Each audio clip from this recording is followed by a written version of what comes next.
Bonjour et bienvenue sur ma chaîne Jorislo 83. Aujourd'hui, je vais m'entretenir avec vous du droit routier et notamment de la distinction qu'il convient de faire entre suspension du permis de conduire, annulation du permis de conduire et invalidation du permis de conduire. Voilà, ce sont trois notions qui sont bien distinctes et qu'il est important de comprendre en droit routier.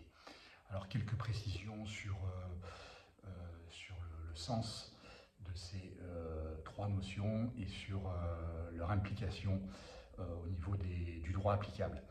Alors d'abord, on parle de suspension du permis de conduire quand en fait l'autorité préfectorale, au regard d'une infraction au droit routier que vous allez commettre, vous suspend votre permis, c'est-à-dire que vous ne pouvez plus conduire pendant une période qui peut aller jusqu'à 6 mois.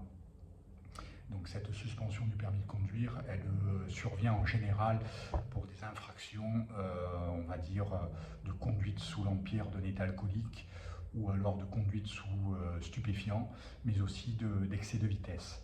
Donc on a une suspension qui est une suspension administrative. Dans un premier temps, le préfet va vous suspendre le permis dès lors que vous êtes contrôlé et qu'on constate l'infraction qui vous est reprochée. Et puis ensuite, s'il y a des poursuites pénales, vous pouvez avoir une suspension judiciaire de votre permis de conduire. Donc ça veut dire que c'est le tribunal qui décide de vous suspendre le permis, en plus de la suspension qui avait déjà été la suspension qui vous avait été notifiée par la préfecture. Donc il faut savoir que la suspension judiciaire du permis peut être supérieure à la suspension administrative ou inférieure à la suspension administrative. Donc c'est deux distinctions qu'il faut bien opérer entre suspension administrative, c'est la préfecture, et suspension judiciaire, c'est le tribunal qui, quand vous êtes jugé par rapport à l'infraction routière qui vous est reprochée, qui décide de suspendre votre permis.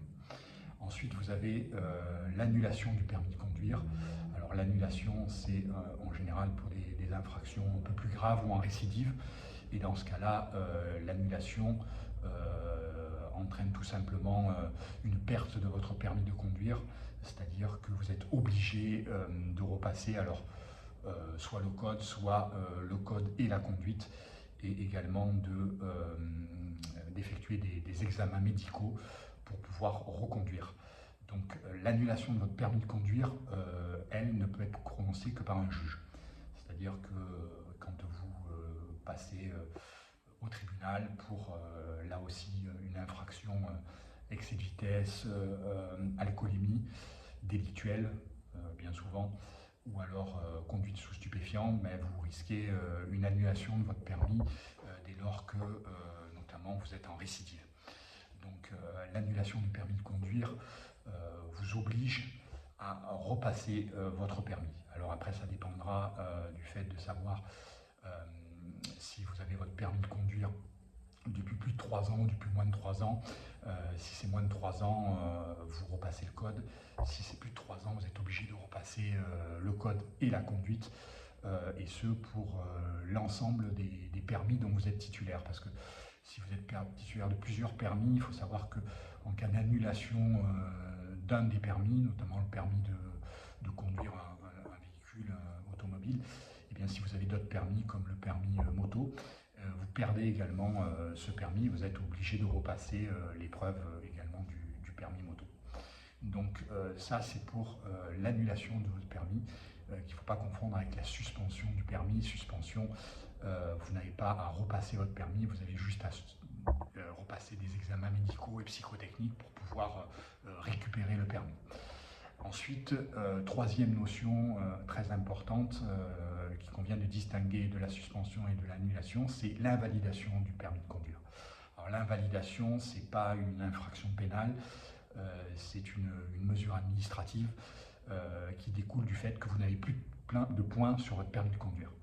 Donc ça, c'est en général quand vous avez commis des infractions routières qui vous entraînent une perte de tous vos points, des 12 points, et bien à ce moment-là, vous risquez une invalidation de votre permis, c'est-à-dire que la préfecture va vous notifier une lettre qu'on appelle lettre 48 SI, donc vous notifie que vous n'avez plus de points sur votre permis de conduire. Et à ce moment-là, vous êtes là aussi obligé de repasser le permis, sachant que cette invalidation, ce n'est pas une infraction, ça résulte d'une perte de tous vos points sur votre permis, donc c'est une mesure administrative. Vous devez remettre votre permis à la préfecture parce que vous avez un solde de points qui est de 0 ou négatif. Donc il faut savoir que quand vous êtes jeune conducteur, vous n'avez que 6 points, et quand après vous êtes conducteur chevronné, vous avez vos 12 points sur votre permis. Donc l'invalidation, elle résulte soit de la perte des 6 points, qui peuvent être une perte pour une seule infraction, ou alors, si vous avez 12 points, ça peut résulter de plusieurs infractions qui ont été commises et pour lesquelles vous n'avez pas pu récupérer les points parce que vous avez commis d'autres infractions dans un délai rapproché, ou alors que vous n'avez pas effectué de stage de récupération de points. Donc ce qui est important, c'est important de savoir notamment, c'est si vous pressentez que vous n'avez plus de points sur votre permis, c'est avant de recevoir la notification par la préfecture de l'invalidation de votre permis, c'est de faire un stage tout simplement de récupération de points afin d'éviter de perdre le permis, parce qu'une fois qu'on vous a notifié l'invalidation du permis, vous êtes obligé de le restituer, vous devez repasser donc les épreuves et le code. Voilà, donc une petite astuce, c'est de faire parfois un stage de récupération de points avant qu'on vous notifie l'invalidation de votre permis. Voilà, donc ça c'est une mesure administrative qui convient de distinguer donc la suspension et de l'annulation qui, elles, sont des mesures judiciaires qui peuvent être prononcées par un tribunal. Alors, en matière d'invalidation de votre permis, il résulte, je vous l'avais dit, de la perte de plusieurs points. Et parfois, malheureusement, ça arrive, vous ne savez pas combien de points il vous reste sur votre permis et si votre permis est toujours valide.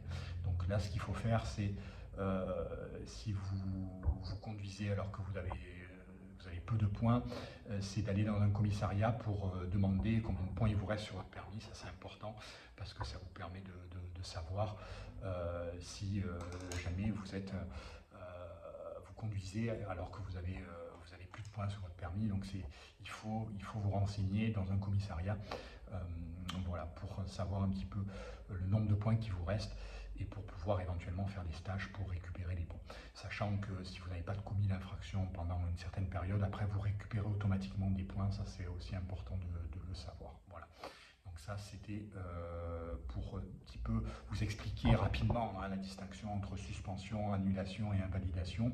Après je vous invite à regarder des tutos ou alors à suivre des formations en ligne qui vous permettront d'approfondir un petit peu ces notions. Voilà.